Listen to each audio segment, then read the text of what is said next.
I've done it my whole life. My doctor tells me to do it. Every health article screams about it. I'm talking about walking.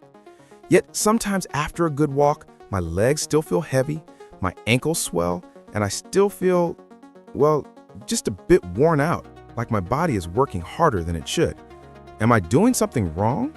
Arthur, you're not alone, and more importantly, it's not your fault. See, for years we believed walking alone was the ultimate key to healthy aging. But there's a hidden truth I want to share with you today, one that most doctors and trainers rarely mention. Today, we're going to reveal why there's one specific exercise that is truly better than just walking for regaining your vitality after 60, and yes, it's surgeon approved. Better than walking? Surgeon approved? This sounds like a game changer. Welcome to Strength Unleashed, the podcast dedicated to empowering you with strength, health, and a resilient mindset at every stage of life. I'm Arthur. And I'm Dr. Eleanor Vance. Today, we're saying goodbye old age by revealing a powerful internal engine that's probably been asleep in your body, especially if you're over 60. This isn't about ditching your daily stroll. It's about making every step count and feeling truly alive from the ground up. So what is this hidden engine, Dr. Vance, and why haven't we heard about it before? There's a muscle deep in your lower leg that scientists are now calling your body's second heart. It's a powerful muscle called the Soleus. It doesn't look like much on the surface, but its role in your body is nothing short of heroic. The Soleus, our second heart. That's fascinating. What exactly does it do? Every time it contracts, it pumps blood back up from your legs to your heart, fighting gravity, reducing swelling, and boosting circulation. After age 60, when circulation tends to slow and muscles naturally weaken, this pump is often left inactive. You see, walking alone only gives this muscle a light tap on the shoulder. But today, we're going to give it a proper wake-up call.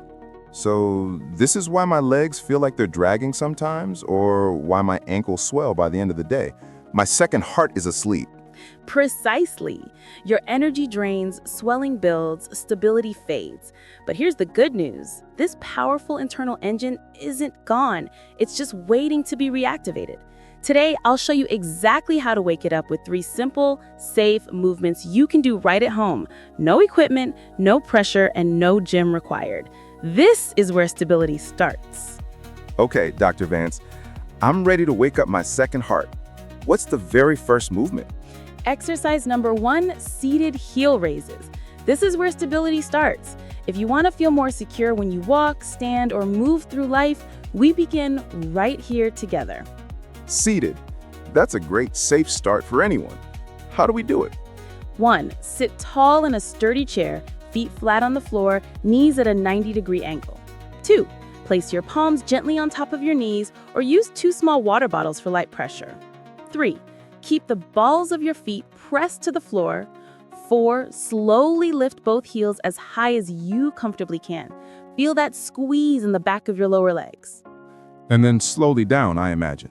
Yes, pause and hold at the top for 1 to 2 seconds, then slowly lower your heels back to the floor with control. Don't let them drop. Repeat 10 to 15 times, once or twice a day. This small controlled movement activates the Soleus and trains it to do what it was built for, pumping blood, supporting balance, and energizing your entire lower body. Why is this little movement so important? Each lift is more than just a movement. It's a signal. You're reminding your brain, this muscle matters, wake up, support me. As circulation improves, people often report reduced leg heaviness or fatigue, less swelling at the ankles, better energy during the day, and a new sense of connection to the ground when walking. That's amazing. A quiet revolution in your chair, as you called it.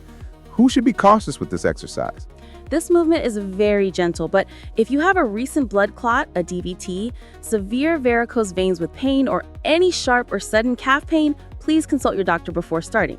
In just 2 minutes, you've awakened a muscle that serves as your internal foundation, your second heart. This is fantastic. What's the next step in waking up our second heart? In the next move, we're taking the same power and bringing it into standing. This is where gravity meets strength and you reclaim control. Let's rise. We've activated your second heart with seated heel raises.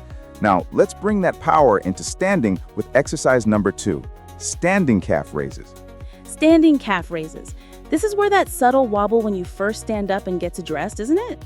Exactly. That quiet moment when you stand up and feel a little unsure on your feet, perhaps reaching for a chair or the wall. You tell yourself it's just aging, but deep down you wonder, is this how it's going to be from now on? It doesn't have to be. This isn't about bulky calves. It's about teaching your balance system to switch on when you need it most. So it's about reclaiming stability from the ground up. How do we perform it correctly? 1. Stand facing a sturdy surface like a kitchen countertop or heavy chair. 2.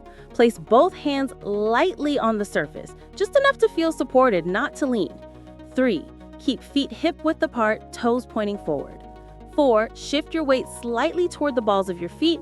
5. Slowly lift both heels as high as you comfortably can. And the pause at the top is important, I assume. Critical. Pause at the top, feel your calf muscles activate as they support your full body weight, then slowly lower your heels back to the ground with control, like you're placing something fragile on a shelf. Repeat 10 to 15 times. You can do this twice a day.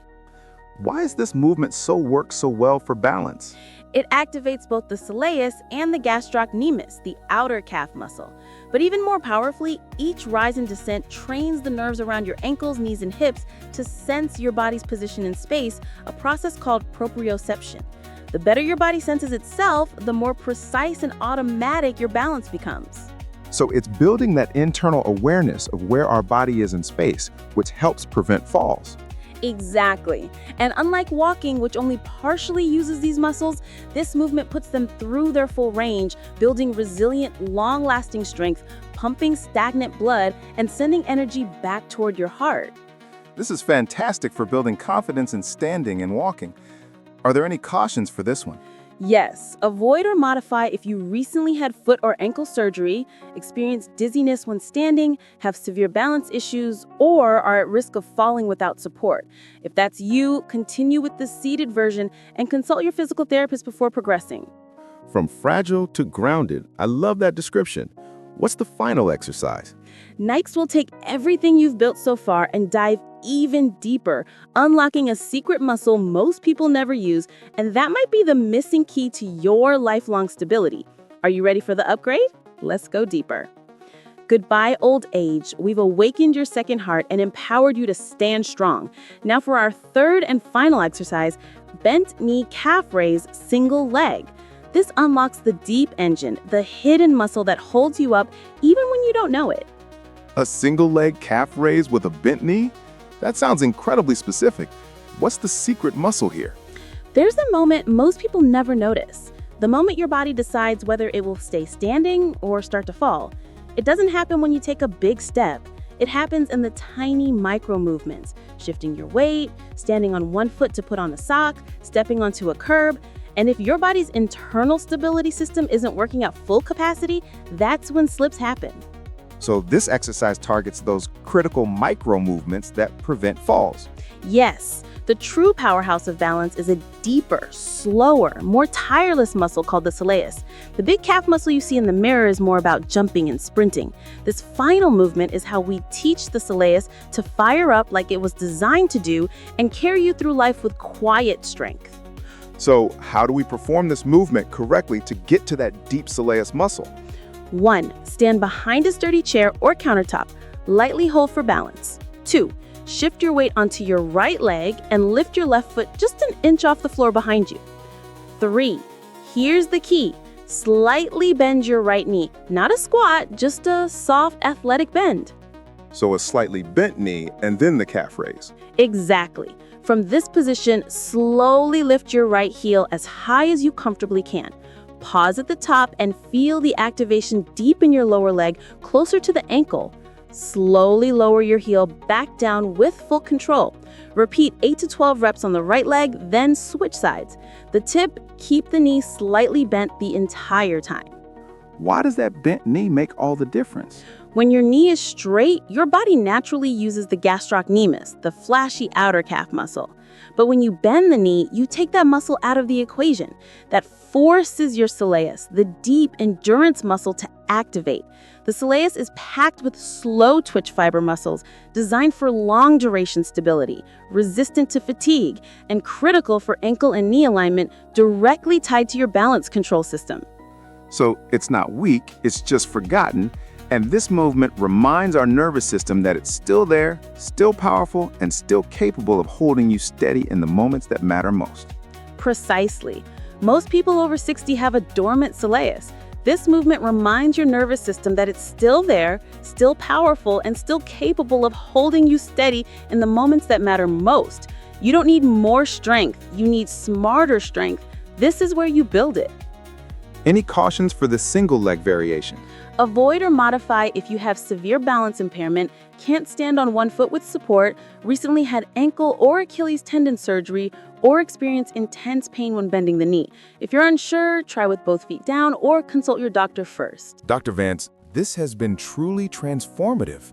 These 3 simple movements, seated, standing, and deep activation, form a foundation, a personal ritual.